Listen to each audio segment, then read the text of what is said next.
The first chapter, first section, 13th sutra. विकार शब्दान्नेति। सोचिए, क्या किसी व्यक्ति का दावा ही दुनिया का नक्शा बदल सकता है? क्या वेबसाइट, झंडा और पासपोर्ट छपवाकर कोई सचमुच देश खड़ा कर सकता है? और अगर हां, तो असली राष्ट्र और नकली राष्ट्र की रेखा कहां खींचती है? यूनाइटेड स्टेट्स ऑफ कैलासा की कहानी इन्हीं सवालों से शुरू होती है। 2023 में जब संयुक्त राष्ट्र जैसे गंभीर मंच पर एक महिला ने पूरे आत्मविश्वास से कहा कि हिंदुओं के लिए भारत से बाहर एक नया देश जन्म ले चुका है, तो सबके मन में पहला ख्याल आया, क्या ये मजाक है? लेकिन मजाक और साजिश के बीच जो धुंधला इलाका है, वही कैलासा की असली ताकत है।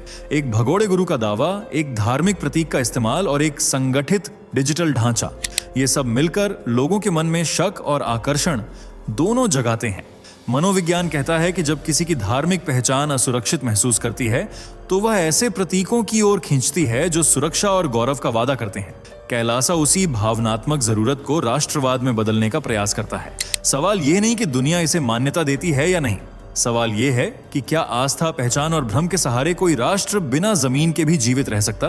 क्या आप सोच सकते हैं कि कोई इंसान एक दिन उठे और बोले, मैंने अपना खुद का देश बना लिया, और वो भी ऐसा देश जो सिर्फ हिंदुओं के लिए है? भारत से बाहर दुनिया के नक्शे पर एकदम नया नाम है यूनाइटेड स्टेट्स ऑफ कैलासा। अजीब लग रहा है ना?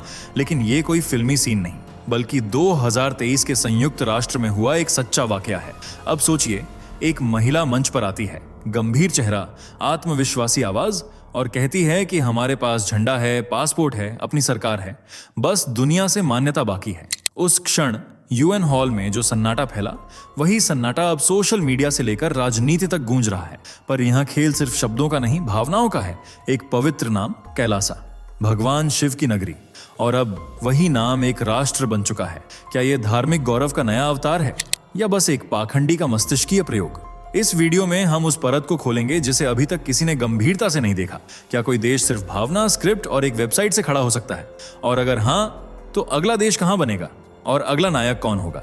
ये कहानी जितनी अजीब है, उतनी ही खतरनाक भी। इसलिए अगर आप सच्चाई जानने से पहले ये वीडियो छोड़ देंगे, तो शायद आप इतिहास के सबसे रहस्यमयी राष्ट्र निर्माण को समझने का मौका खो देंगे।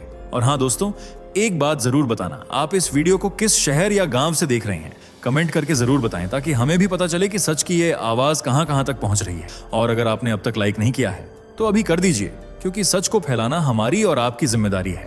24 फरवरी 2023 संयुक्त राष्ट्र का एक शांतिपूर्ण सम्मेलन चल रहा था। अचानक मंच पर एक महिला आती है, सफेद पोशाक में, चेहरे पर गंभीरता और शब्दों में अटूट विश्वास। वह कहती है, हमने एक नया देश बनाया है, ये एक पूर्ण हिंदू राष्ट्र है, इसका नाम है यूनाइटेड स्टेट्स ऑफ कैलाश। पल भर को हॉल में सन्नाटा छा गया। दुनिया की सबसे प्रतिष्ठित संस्था में कोई एक नया देश घोषित कर रहा था, और वो भी ऐसा देश जो भारत के बाहर पूरी तरह से हिंदुओं के लिए समर्पित है। सवाल उठता है, क्या ये कोई मजाक है, या वाकई एक नए हिंदू राष्ट्र का जन्म हो चुका है? वो महिला अपना परिचय देती है, मैं हूं विजय प्रिया नित्यानंद, कैलासा की स्थायी राजदूत। हमारे पास झंडा है, पासपोर्ट है, अपनी सरकार है और लाखों की आबादी भी, बस यूएन की मान्यता बाकी है। क्या कोई देश इतनी आसानी से बना सकता है? क्या एक भाषण से कोई राष्ट्र घोषित हो सकता है? और सबसे बड़ी बात, ये लोग कौन हैं? क्या सचमुच भारत के बाहर कहीं एक नया हिंदू राष्ट्र खड़ा हो चुका है? ये कोई साधारण घटना नहीं थी, ये एक ऐसा दावा था जो न सिर्फ भारत बल्कि पूरी दुनिया को चौंका देने वाला था। एक देश जो धार्मिक आधार पर खड़ा हो रहा है, क्या ये इतिहास में पहली बार हो रहा है, या इसके पीछे छिपा है कोई गहरा रहस्य? इस वीडियो में हम जानेंगे, ये देश आखिर है क्या, किसने इसे बनाया, और क्या वाकई दुनिया के नक्शे पर एक नया हिंदू राष्ट्र उभर चुका है? आप सोच रहे होंगे, अगर ये सिर्फ दावा होता तो शायद इसे नजरअंदाज किया जा सकता था। लेकिन हैरानी की बात यह है कि कैलासा सिर्फ एक विचार या भाषण नहीं है, बल्कि इसके पीछे एक पूरी सरकार नुमा व्यवस्था मौजूद है। इस कथित देश की अपनी सरकारी वेबसाइट है, जहां बताया गया है कि कैलासा का एक संविधान है, अपनी आर्थिक प्रणाली है, पासपोर्ट, वीजा और यहां तक कि कई मंत्रालय हैं, जैसे treasury, commerce, human resources. Website की भाषा और डिजाइन भी किसी असली सरकार की तरह पेश की गई है। मतलब सिर्फ दिखावा नहीं, बल्कि पूरी प्लानिंग। एक अलग झंडा जिसमें धार्मिक प्रतीक हैं, पासपोर्ट जो असली लगते हैं, सरकारी दस्तावेजों की नकल, कैलासा की सोशल मीडिया पर मौजूदगी, प्रेस रिलीज और यहां तक कि संयुक्त राष्ट्र में प्रतिनिधित्व का दावा। आप खुद सोचिए, इतनी तैयारी आखिर किस लिए? क्या यह सब सिर्फ एक भ्रम फैलाने के लिए किया गया है, या इसके पीछे कोई ऐसा एजेंडा है जो दुनिया की नजरों से बचकर धीरे धीरे आगे बढ़ रहा है? यहाँ एक और दिलचस्प बात सामने आती है। कैलासा खुद को उन हिंदुओं के लिए बताता है जो अपने अपने देशों में धार्मिक स्वतंत्रता से वंचित हैं। यानी यह सिर्फ एक राष्ट्र नहीं बल्कि एक मिशन की तरह प्रस्तुत किया जा रहा है। पर क्या महज वेबसाइट बनाकर, झंडा लहराकर और कुछ प्रेस रिलीज छापकर कोई खुद को देश घोषित कर सकता है? इस दावे में जितना दिख रहा है शायद उससे कहीं ज्यादा छुपा हुआ है, क्योंकि सवाल सिर्फ इस बात का नहीं है कि कैलासा क्या है, बल्कि यह भी है कि यह बन कैसे गया और दुनिया इसे गंभीरता से क्यों ले रही है। जब आप कैलासा नाम सुनते हैं तो मन में पहला विचार क्या आता है? कैलाश पर्वत, वो दिव्य स्थान जिसे हिंदू धर्म में भगवान शिव का निवास माना जाता है। एक ऐसा पर्वत जिसे न केवल भारत बल्कि पूरी दुनिया में सबसे पवित्र स्थलों में गिना जाता है। और अब उसी नाम को लेकर कोई एक देश की घोषणा कर देता है। क्या यह सिर्फ संयोग है? यूनाइटेड स्टेट्स ऑफ कैलासा, यह नाम सिर्फ एक भौगोलिक टाइटल नहीं है, ये एक गहरी भावनात्मक और धार्मिक रणनीति है। नाम ऐसा जो करोड़ों हिंदुओं के दिलों में श्रद्धा जगाता है, आस्था को छूता है। और जब कोई उस आस्था को राष्ट्र के रूप में प्रस्तुत करता है तो लोग स्वतः ही जुड़ने लगते हैं। यहाँ पर एक गहरा मनोवैज्ञानिक खेल है। जब कोई अपनी धार्मिक पहचान से वंचित महसूस करता है तो वह किसी ऐसे प्रतीक की ओर आकर्षित होता है जो उसे सुरक्षा, गौरव और अपनापन दे। कैलासा उसी भावना का उपयोग कर रहा है। नाम से लेकर चिन्हों तक हर चीज को भगवान शिव के प्रतीकों से जोड़कर इसे आध्यात्मिक राष्ट्र की छवि दी जा रही है। लेकिन क्या आस्था का उपयोग करके कोई राष्ट्र खड़ा किया जा सकता है? क्या धार्मिक प्रतीकों को राष्ट्रवाद में बदल देना सही है? यह समझना जरूरी है कि कैलासा नाम सिर्फ एक शब्द नहीं है, यह एक भावनात्मक पुल है जो लोगों को उनके धर्म, संस्कृति और आत्मसम्मान से जोड़ने की कोशिश करता है। पर यही जुड़ाव कभी कभी सवालों और शंकाओं को जन्म देता है। हर देश का कोई संस्थापक होता है और कैलासा के पीछे जो नाम है वो है स्वामी नित्यानंद। लेकिन सवाल उठता है, ये शख्स कौन है? एक आध्यात्मिक गुरु, एक भगोड़ा अपराधी, या कोई ऐसा व्यक्ति जो खुद को ईश्वर घोषित कर चुका है? नित्यानंद का असली नाम है अरुणाचलम राजशेखरण। दक्षिण भारत में जन्मे इस व्यक्ति ने बेंगलुरु के पास एक आश्रम से अपनी यात्रा शुरू की। उन्होंने खुद को परम पावन, जीवित शिव और यहाँ तक कि भगवान का अवतार बताया। उनके अनुयायियों की संख्या लाखों में बताई जाती है और उनके प्रवचन भारत के हर कोने में गूंजते थे। पर कहानी में मोड़ तब आया जब उन पर लगे गंभीर आरोपों ने सब कुछ बदल दिया। यौन शोषण, अपहरण और धोखाधड़ी जैसे मामले सामने आए। एक स्टिंग ऑपरेशन में उनका आपत्तिजनक वीडियो वायरल हुआ जिससे उनकी छवि को गहरा धक्का लगा। नतीजा ये हुआ कि भारत की कानून व्यवस्था ने उनके खिलाफ केस दर्ज किए और इंटरपोल तक का नोटिस जारी हुआ। उन्हीं दिनों नित्यानंद अचानक गायब हो गए। किसी को नहीं पता चला कि वो देश छोड़कर कब और कैसे भागे। और फिर अचानक खबर आती है कि उन्होंने अपना खुद का देश बना लिया है, कैलासा। जो व्यक्ति भारत में भगोड़ा माना जाता है वो अब खुद को एक राष्ट्र का संस्थापक और ईश्वरीय प्रतिनिधि बताता है। वह कहता है कि उसे झूठे आरोपों के तहत फंसाया गया और यह सब एक साजिश है हिंदू धर्म को नीचा दिखाने के लिए। यह विरोधाभास दर्शकों के मन में सवाल उठाता है, क्या यह आदमी वाकई कोई उच्च चेतना वाला गुरु है जो गलत समझा गया, या यह सब कुछ एक बड़े धोखे का हिस्सा है?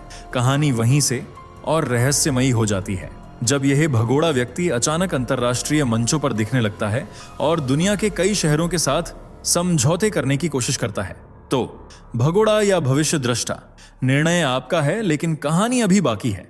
अब तक आप जान चुके हैं कि कैलासा एक रहस्यमयी देश होने का दावा करता है, लेकिन सवाल सबसे बुनियादी है, यह देश आखिर है कहां? दुनिया के किसी भी आधिकारिक नक्शे पर कैलासा का कोई नाम निशान नहीं है। फिर भी इसके समर्थक दावा करते हैं कि उन्होंने एक असली जमीन पर इसे स्थापित किया है। सबसे पहले नजर आती है दक्षिण अमेरिका की इक्वाडोर सरकार। खबरें आईं कि नित्यानंद ने इक्वाडोर के तट के पास एक द्वीप खरीदा है और वहीं पर कैलासा का मुख्यालय बनाया गया है। लेकिन जब मीडिया ने तहकीकात शुरू की तो इक्वाडोर सरकार ने साफ कहा, हमने कोई ऐसा देश मान्यता नहीं दी है। पर कहानी यही नहीं रुकती। जल्द ही कैलासा का नाम जुड़ता है बोलीविया से, जहां बताया जाता है कि नित्यानंद के प्रतिनिधियों ने बड़े जनजाति से संपर्क किया। दावा यह था कि उन्हें भारत के दिल्ली से 3 गुना बड़ा क्षेत्र 1000 साल के लिए पट्टे पर मिल गया है और बदले में उन्हें हर साल लाखों डॉलर की कमाई होगी। ये बात चौंकाने वाली थी। क्या वाकई कोई जनजाति किसी को एक देश बनाने के लिए जमीन दे सकती है? और अगर हां, तो वह सरकार क्या कर रही थी? बोलीविया सरकार ने बाद में इस सौदे को धोखाधड़ी बताया और जांच शुरू कर दी। उन्होंने कहा कि न तो जमीन की इतनी अवधि के लिए लीज दी जा सकती है और न ही इसे विदेशी राष्ट्र की तरह इस्तेमाल किया जा सकता है। ये सब घटनाएं एक बड़ा सवाल खड़ा करती हैं। क्या आज की दुनिया में कोई व्यक्ति पैसा देकर या बातचीत करके अपना देश बना सकता है। कैलासा का भौगोलिक रहस्य उतना ही गहरा है जितना इसका राजनीतिक और धार्मिक एजेंडा। और जब जमीन का सवाल सामने आता है तो उसकी जड़ें सिर्फ नक्शे में नहीं बल्कि सिस्टम की कमजोरी और लालच में दिखाई देती हैं। कैलासा को जब आप सतही तौर पर देखेंगे तो ये एक सुनियोजित देश की तरह नजर आता है।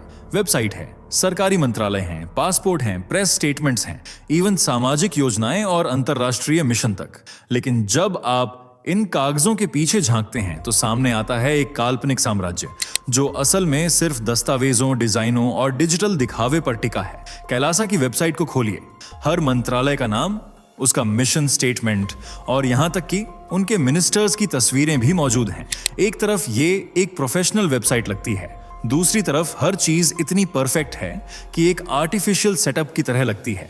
पासपोर्ट की बात करें तो वह असली पासपोर्ट जैसा दिखता जरूर है, लेकिन उसकी कोई वैधता नहीं। कोई देश या एयरपोर्ट इसे स्वीकार नहीं करता। फिर भी इसके सहारे नित्यानंद के अनुयायी इसे गर्व से शेयर करते हैं, एज इफ यह कोई पवित्र प्रतीक हो। और जब बात आती है आर्थिक प्रणाली की, तो कैलासा खुद को हिंदू आर्थिक सिद्धांतों पर आधारित राष्ट्र कहता है, जहां धन और धर्म का संतुलन होगा। लेकिन न कोई सेंट्रल बैंक है, न कोई ट्रांजैक्शन सिस्टम, सब सिर्फ एक आइडिया है, एक प्रस्तुति जो भ्रम की दुनिया में सच जैसी दिखती है।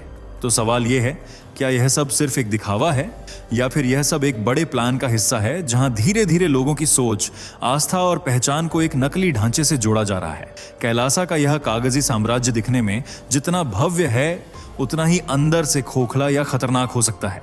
जब आपने पहली बार सुना कि कैलासा ने संयुक्त राष्ट्र में भाग लिया तो क्या आपने सोचा कि यह कोई वैध देश होगा? आखिर यूएन जैसे मंच पर किसी को बोलने का मौका यूं ही तो नहीं मिलता है ना। लेकिन यहीं से शुरू होता है प्रतिष्ठा का भ्रम, जिसे अंग्रेजी में कहें तो इल्यूजन ऑफ लेजिटिमेसी। 2023 में संयुक्त राष्ट्र की एक बैठक में विजय प्रिया नित्यानंद, जो खुद को कैलासा की स्थायी राजदूत बताती हैं, मंच पर बोलती हैं। वह भारत पर हिंदुओं के उत्पीड़न का आरोप लगाती हैं और नित्यानंद को एक धार्मिक पुनरुत्थानकर्ता घोषित करती हैं। यह वीडियो वायरल होता है, लोग हैरान रह जाते हैं और सोचते हैं, क्या सच में कैलासा को यूएन ने मान्यता दे दी? हकीकत यह है, ये एक जनरल डिबेट सेशन था जहां कोई भी एनजीओ या प्रतिनिधि सीमित समय में बोल सकता है। संयुक्त राष्ट्र ने तुरंत साफ कर दिया कि कैलासा को कोई मान्यता नहीं दी गई है, पर तब तक तो लोगों के मन में शक का बीज बोया जा चुका था। और फिर सामने आती है खबर कि अमेरिका के कुछ छोटे शहरों ने कैलासा के साथ सांस्कृतिक समझौते किए हैं। बाद में जब मीडिया ने पड़ताल की तो कई शहरों ने बताया कि वे धोखे में आए और उन्होंने सोचा कि यह कोई अंतरराष्ट्रीय धार्मिक संगठन है, not a self declared nation. इन घटनाओं का प्रभाव बड़ा होता है। जब किसी व्यक्ति या समूह को किसी प्रतिष्ठित मंच पर बोलते या बड़े देशों से जुड़ते देखा जाता है तो आम दर्शक उसे सत्य या वैधता से जोड़ने लगते हैं। कैलासा इस भ्रम का बखूबी फायदा उठा रहा है, जहां थोड़ी सी मंच की झलक, थोड़ा सा मीडिया कवरेज और कुछ आधे अधूरे समझौते मिलकर इसे एक असली देश जैसा मुखौटा दे देते हैं। अब जब हमने कैलासा की पूरी कहानी देखी, यूएन की रहस्यमयी स्पीच से लेकर इक्वाडोर और बोलीविया की जमीन, नकली पासपोर्ट से लेकर असली मंचों तक, तो सवाल सिर्फ यह नहीं बचता कि क्या यह सब सच है, बल्कि यह कि इसका मकसद क्या है। क्या कैलासा एक आध्यात्मिक आंदोलन है जो दुनिया भर के हिंदुओं को एकजुट करने की कोशिश कर रहा है? क्या यह एक ऐसा प्रयास है जो धार्मिक स्वतंत्रता के नाम पर एक नई पहचान गढ़ना चाहता है? या फिर यह सब कुछ एक बहुत ही सुनियोजित धोखा है, जहां एक भगोड़ा संत झूठी मान्यताओं, फर्जी वेबसाइटों और गलत प्रतिनिधित्व से लोगों की भावनाओं का फायदा उठा रहा है? और सबसे बड़ी बात, क्या यह सिर्फ एक व्यक्ति का सपना है या फिर हम दुनिया में धार्मिक राष्ट्रों की नई लहर की शुरुआत देख रहे हैं? क्या भविष्य में और भी ऐसे देश उभरेंगे जो धर्म के नाम पर खुद को राष्ट्र घोषित करेंगे? कैलासा के पास भले ही कोई भौगोलिक सीमाएं ना हो, लेकिन इसके पास एक भावनात्मक और वैचारिक प्रभाव है, और यही असर सबसे खतरनाक या सबसे ताकतवर हो सकता है। यह इस पर निर्भर करता है कि इसे कौन और कैसे इस्तेमाल करता है। और याद रखिए, धर्म, आस्था और राष्ट्र, जब ये तीनों एक साथ चलते हैं तो इतिहास में या तो क्रांति होती है या विनाश। लेकिन यहां सबसे बड़ा सवाल यह है कि क्या हमें कैलासा को केवल एक मजाक, एक धोखा या एक पागलपन मानकर छोड़ देना चाहिए, या फिर यह भविष्य की उस तस्वीर का संकेत है जिसमें कोई भी व्यक्ति, कोई भी समूह, धर्म या विचारधारा को आधार बनाकर राष्ट्र का दावा कर सकता है? इतिहास हमें यही सिखाता है कि हर बड़ा आंदोलन पहले एक विचार के रूप में शुरू होता है। एक विचार जिसे लोग पहले हंसी में उड़ाते हैं, फिर उस पर शक करते हैं और धीरे धीरे वही विचार लाखों को जोड़कर एक वास्तविकता बन जाता है। जब आप कैलासा को देखते हैं, इसके नकली पासपोर्ट, संविधान, वेबसाइट और अंतर्राष्ट्रीय मंचों पर उपस्थिति, तो यह सब भले ही सतही लगे, लेकिन कहीं ना कहीं यह हमारे समय की एक खतरनाक कमजोरी को उजागर करता है। आज की दुनिया इंटरनेट और सोशल मीडिया पर टिकी है। लोग स्क्रीन पर जो देखते हैं वही सच मान लेते हैं और कैलासा ने इसी मनोविज्ञान का इस्तेमाल किया है। एक वेबसाइट, कुछ दस्तावेज, कुछ तस्वीरें और भाषण, यही काफी था लाखों दिमागों में यह बीज बोने के लिए कि शायद यह सच हो सकता है। यही है इल्यूजन ऑफ रियलिटी और यही वह जगह है जहां यह कहानी डरावनी बन जाती है, क्योंकि अगर कोई भगोड़ा साधु यह सब कर सकता है तो कल को कोई और किसी और धर्म या विचारधारा के नाम पर और भी संगठित तरीके से यह कर सकता है। कल्पना कीजिए, अगर भविष्य में इंटरनेट पर बने ऐसे वर्चुअल राष्ट्र वास्तविक देशों को चुनौती देने लगे तो दुनिया कैसी दिखेगी। कैलासा हमें यह चेतावनी दे रहा है कि भावनाएं, खासकर धार्मिक भावनाएं, कितनी ताकतवर होती हैं। जब लोग अपनी पहचान, अपनी आस्था और अपने भविष्य को खतरे में महसूस करते हैं तो वे किसी भी प्रतीक, किसी भी झंडे और किसी भी नेता के पीछे चलने के लिए तैयार हो जाते हैं, चाहे वह नेता सच हो या झूठ। तो अब फैसला आपके हाथ में है। क्या आप कैलासा को एक ठगी मानेंगे जिसे समय के साथ भुला दिया जाएगा, या आप इसे एक गंभीर संकेत मानेंगे कि भविष्य में धर्म और राष्ट्रवाद का यह संगम और भी खतरनाक रूप ले सकता है। कमेंट में अपनी राय लिखें। क्या कैलासा सिर्फ एक भ्रम है या यह आने वाले समय का ट्रेलर है? और अगर आपको लगता है कि इस सच को और लोगों तक पहुंचना चाहिए तो इस वीडियो को शेयर करें, क्योंकि इतिहास को समझना सिर्फ किताबों का काम नहीं है, बल्कि हमारी जागरूकता का भी हिस्सा है। याद रखिए, हर नकली चीज किसी असली कमजोरी पर खड़ी होती है और शायद कैलासा ने हमें हमारी ही कमजोरी का आईना दिखा दिया है। दोस्तों, आपके स्क्रीन पर 2 और वीडियो दिख रही हैं, जिसे देखने के लिए आप स्क्रीन पर क्लिक करें। दोनों देखिएगा, बहुत अच्छी वीडियो बनी है।